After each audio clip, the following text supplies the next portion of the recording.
Good evening, you're watching No Spin. I'm Nidhi Razdan. Forced religious conversions, myth or reality? Well, the issue is back in the headlines after the Supreme Court on Monday said that forced religious conversions are very dangerous and may affect the security of the nation and freedom of religion and conscience. Hearing a petition, the bench of Justices M.R. Shah and Hima Kohli asked the centre to step in and make a very serious and sincere effort to tackle the issue. Now, the court's intervention comes at a time when an RSS-linked publication, the organizer, has accused US e-commerce giant Amazon of financing a Christian conversion module in India's northeastern states. In its latest cover story, the magazine said that Amazon is financing the Christian conversion module run by the American Baptist Church. Well, Amazon has denied the charges. Now, the issue of forced conversions has been at the front and centre of the RSS's agenda for years.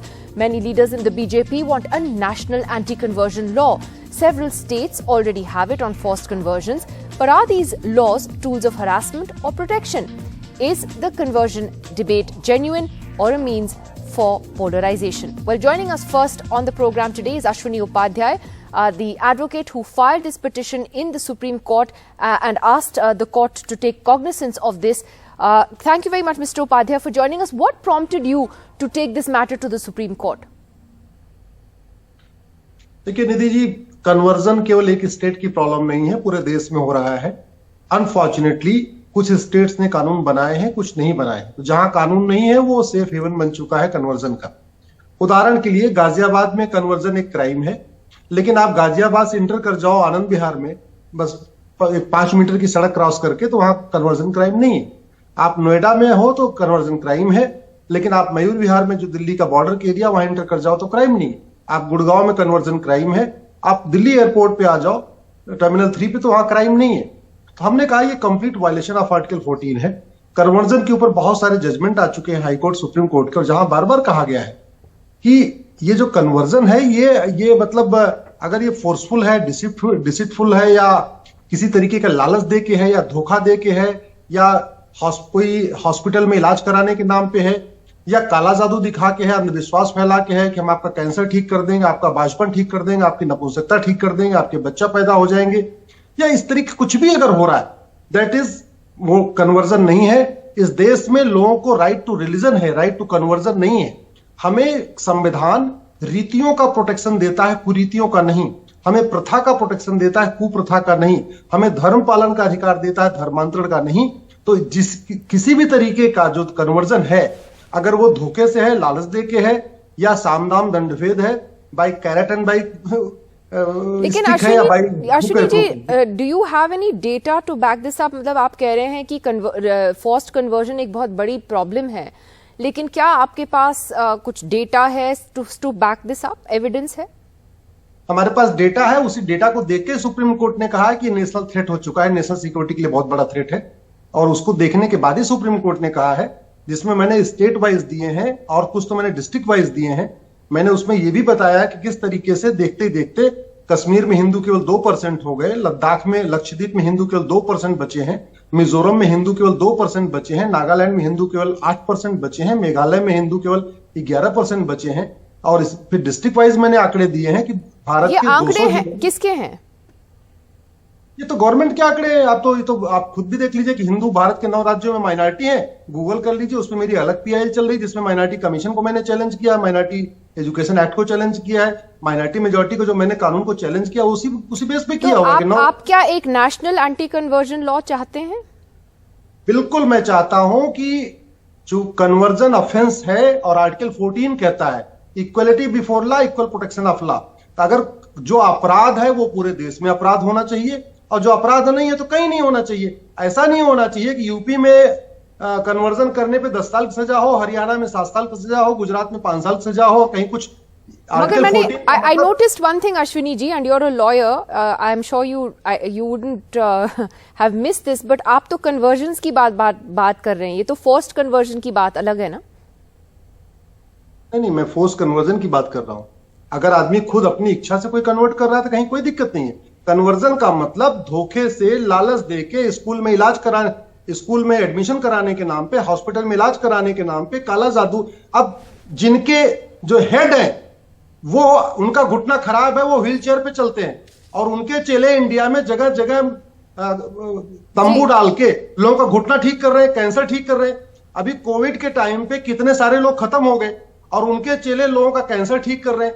अरे भैया, जब अपने head का तुम घुटना ठीक नहीं कर पा रहे हो, लोगों का आप टेंट लगा के तंबू बुला के बाजपन ठीक कर रहे हैं, नपुंसकता ठीक कर रहे हैं, घुटना ठीक कर रहे हैं, कैंसर ठीक कर रहे हैं, अपना तो खुद कर नहीं पा रहे हो। इसलिए मैं कह रहा हूं, जैसे उदाहरण के देता हूं, महाराष्ट्र में काला जादू अंधविश्वास के खिलाफ कानून है। लेकिन ठीक है, Ashwini ji, we got your point. Thank you for joining us. Let me just take this to the panel as well. Tanveer Ahmed Mir is a senior advocate of the Supreme Court who's also joining us. Tanveer Mir, you heard what Ashwini Upadhyay said. The Constitution also gives us the right to practice our religion. We do have the freedom to propagate our religion as well.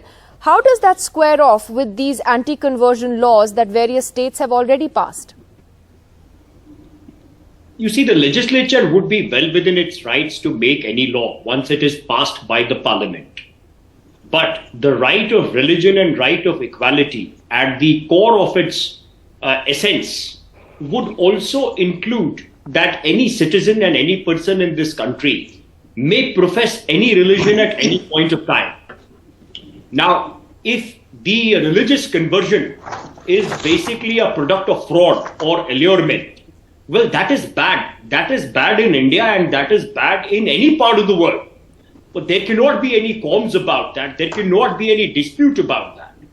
But if a person is wanting to practice a particular religion, despite having been born in a particular religion at the time of his birth or at the time of certain age in his life, then it is not that he should be targeted by specific groups as if he has converted or he has started practicing Buddhism or Islam or Sikhism or Christianity only on account of fraud.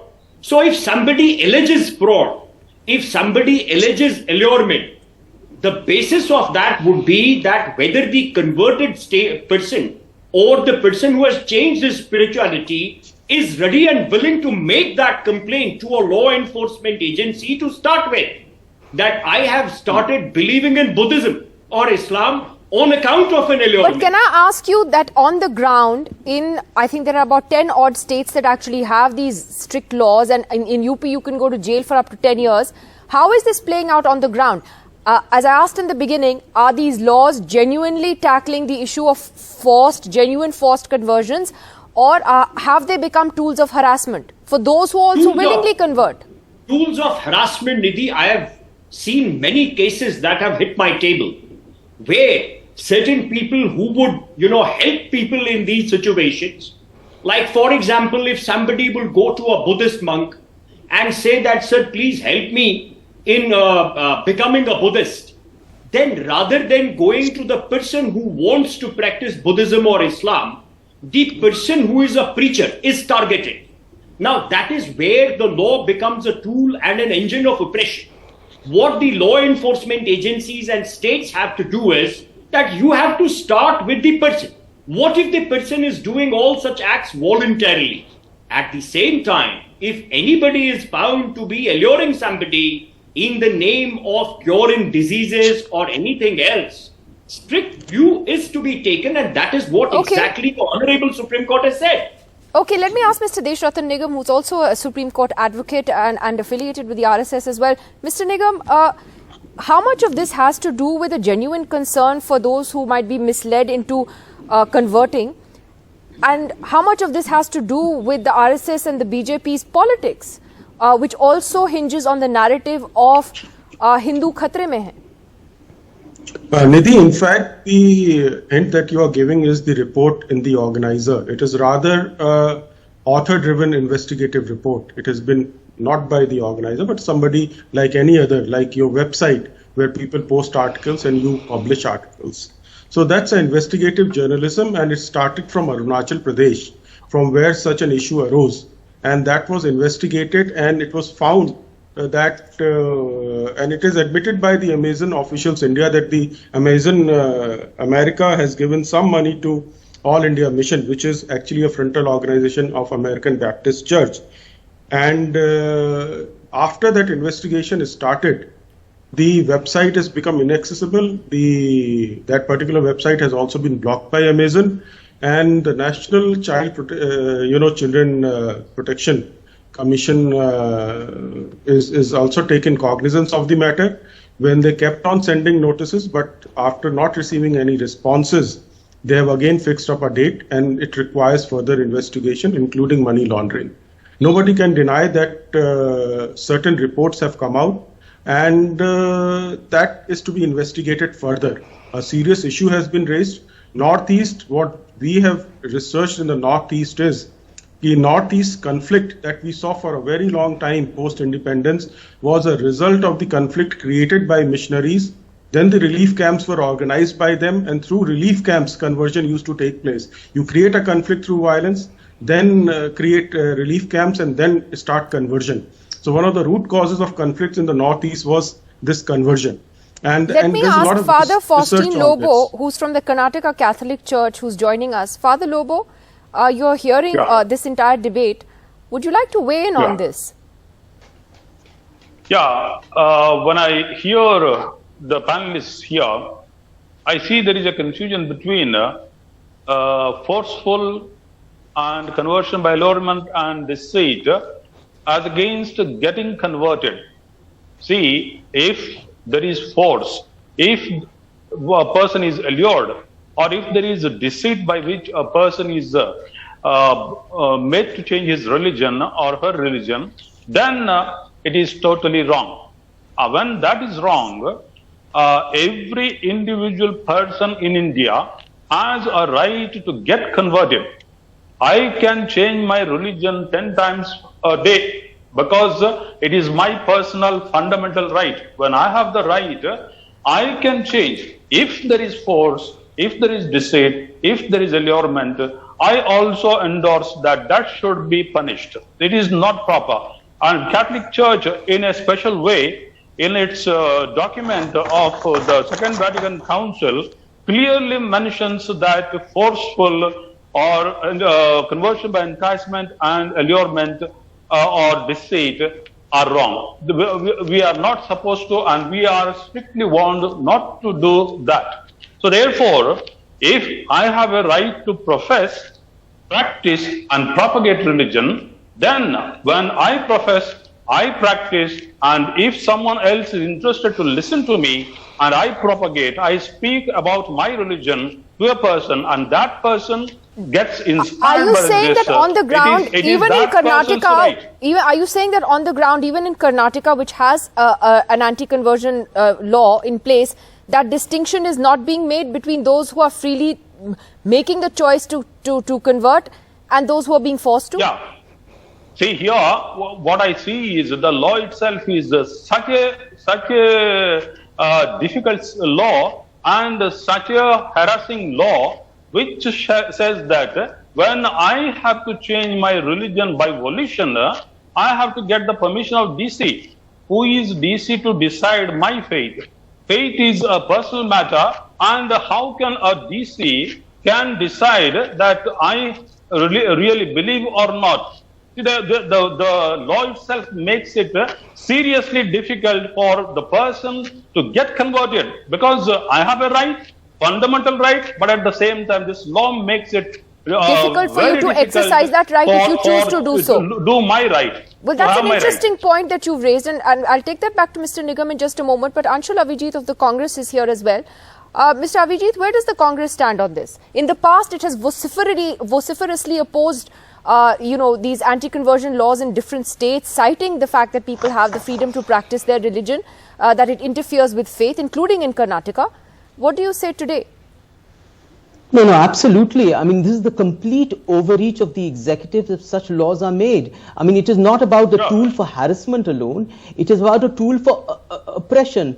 There is a political angle to this. We know exactly, Nidhi, why they're doing it, and it brings out the character and the attributes of the RSS and all these kind of right-wing organizations. There is a complete paranoia. There is a complete sort of obsession with majoritarianism. There is an obsession with maintaining a kind of a denominational demographic. It's a complete obsession because they feel that there is a certain victimhood of a majoritarian community. So the narrative of victimhood is actually being promoted, that they're constantly under siege, that they need to be protected, that they are vulnerable, and that is the political agenda of polarization. It has nothing to do with forced conversions. It has nothing to do with anything else except otherization and looking internally. Except, inwards. Anshul Abhijit, the Supreme Court has now stepped into this. So it's not just the executive. Now the court itself is asking what the centre is doing about this. It is saying that this has implications for national security. The idea of forced conversions is the one which is highly problematic. Right? It is dangerous territory because how does one prove? So the investigating authority has the right to prove about what is forced and what is compliance, what is acknowledgement, what is embracing of a particular religion. You can be completely attracted.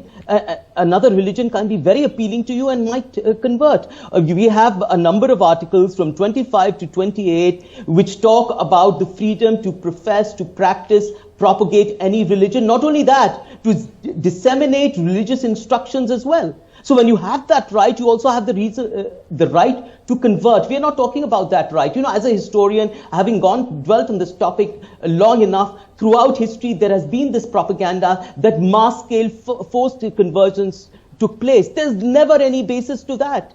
Historically, this has never been proven, but this is taken as a part of an agenda. Now, let me tell you what a part of that agenda is very, very quickly. The part of the other auxiliary parts of that agenda is architectural destruction, demonizing other communities. It's a civilizational conflict that India has been under slavery for thousands of years. It's demonization of historical figures. I mean, the right-wing historians we used to laugh at university, saying that, temples are beneath mosques and masjids. These are the kinds of fraudulent, worthless historians are now determining religious agenda in a highly dangerous kind of way. Not only that... Let me take this to Mr. Nigam quickly before I go to Ashutosh. Mr. Nigam, do you want to respond to that? And also the point that Father Lobo made, that we're letting district magistrates and bureaucrats decide something that should be a deeply personal matter for most people. Nidhi, in fact, such kind of checks and balances are always required when you see priests wearing saffron with Rudraksh and trying to convert people, copying Hinduism. And that has happened. These were reports in Tamil Nadu and Karnataka. This was happening. Rice bags being given to people utilizing their poverty, inducement, allurement, force, deceit. They are saying they are going to help you, and then their faith is changed. They don't even realize whether their faith is changed. And therefore, such kind of checks and balances are required to prevent, misuse. Freedom to profess religion is perfectly fine. It's a fundamental right. But Supreme Court says freedom to conversion is not a fundamental right. There are checks and balances, and laws can be made for certain checks and balances. And not these conversion. I think you're saying forced conversion, right? So no. Freedom. Mr. Anshul, is indiscriminately Mr. Anshul, the law is freedom for somebody trying to convert others is not a fundamental right. Please allow me to speak.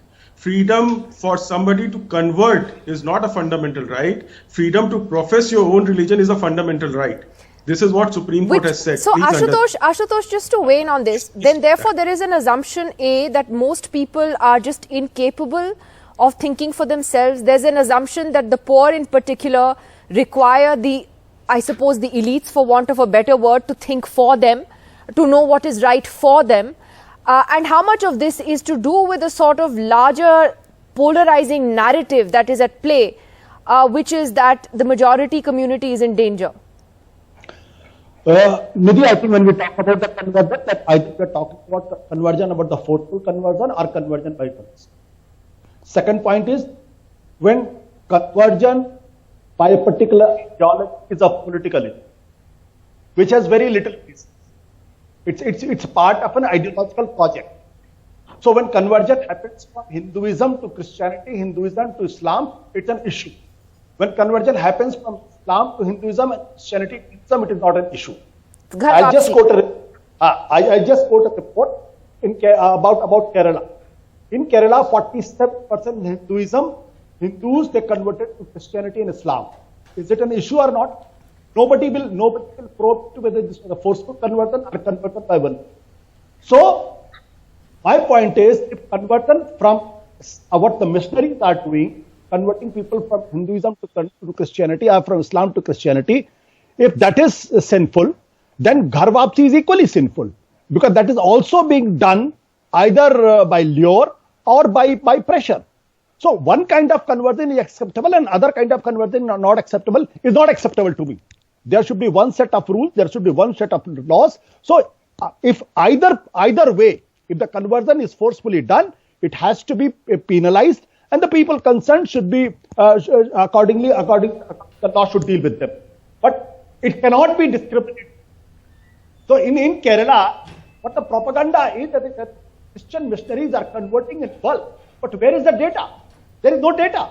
I am giving here data, and I am giving exact data how in Kerala it is happening.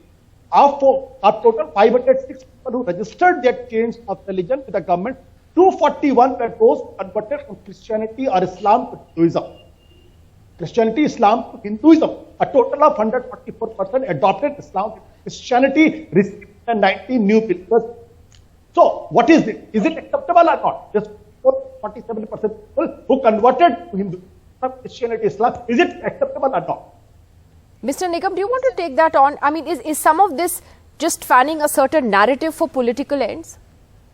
No, certainly not. This is going on in our society for a very, very long time, which has almost changed the demography in many, many areas. And a lot of crypto Christians are also there. And those crypto Christians, in order to get benefits, have fake caste certificates from Hinduism, and although they have converted to Christian on basis of some kind of an allurement. In Kerala, for example, Christian missionaries have been raising a lot of issues with regard to forceful or deceitful conversion into Islam, and they have come to the center also, appeal to the center also in the form of representation. I hope the gentleman of the panel can certainly confirm that it is all over the news. So far as Kerala is concerned, the requirement today is that the conversion of free will is permitted in this country. But any kind of allurement, deceit, fraud, whichever way it is. But the laws are framed in such a way that you are essentially curbing free will, isn't it? And you said, no, not at all, not at all. But it is. I mean, when you have to take permission from a DM, and there are these vague determinants about whether you are being forced or not being forced. So what about our rights to choose our religion?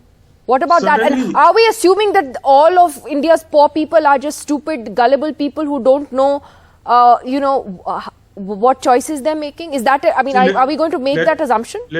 Let me tell you, the allurement or inducement or the fraud which is being played is by copying Hinduism, wearing saffron, or showing Christ in the form of Krishna in Kerala or in Karnataka. Ashutosh wants to come in.